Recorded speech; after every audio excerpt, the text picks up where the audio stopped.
ജനങ്ങളെക്കുറിച്ചും നാടിൻ്റെ അവസ്ഥയെക്കുറിച്ചും അതുപോലെ ചരിത്രവും നിയമവും എല്ലാം അറിയുന്ന വിവരസ്ഥരായ ആളുകൾ, ചിന്തിക്കാൻ കഴിവുള്ള ബുദ്ധിയുള്ള ആളുകൾ, അത്തരം ആളുകളാണ് നിയമനിർമ്മാണ സഭയിൽ ഉണ്ടാകേണ്ടത്.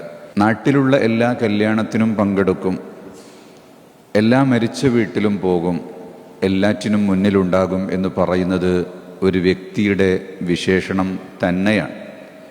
അതുകൊണ്ടൊരാൾ MLA ആകാൻ പറ്റണം എന്നില്ല. നിയമസഭയിൽ എഴുന്നേറ്റു നിന്ന് ബുദ്ധിപരമായി കാര്യക്ഷമമായ കാര്യങ്ങൾ അവതരിപ്പിക്കാൻ കഴിയുന്നവരാണ് യഥാർത്ഥത്തിൽ MLAയും MP യുമൊക്കെ ആയി വരേണ്ടത്. അവരവിടെ എടുക്കുന്ന തീരുമാനങ്ങളാണ് ഈ നാടിൻ്റെയും രാജ്യത്തിൻ്റെയും ഭാവി നിർണയിക്കുന്നത്. അങ്ങനെയെല്ലാം കഴിവുള്ള ഒരു വ്യക്തി ജനകീയൻ കൂടി ആയാൽ വളരെ നല്ല കാര്യമാണ്.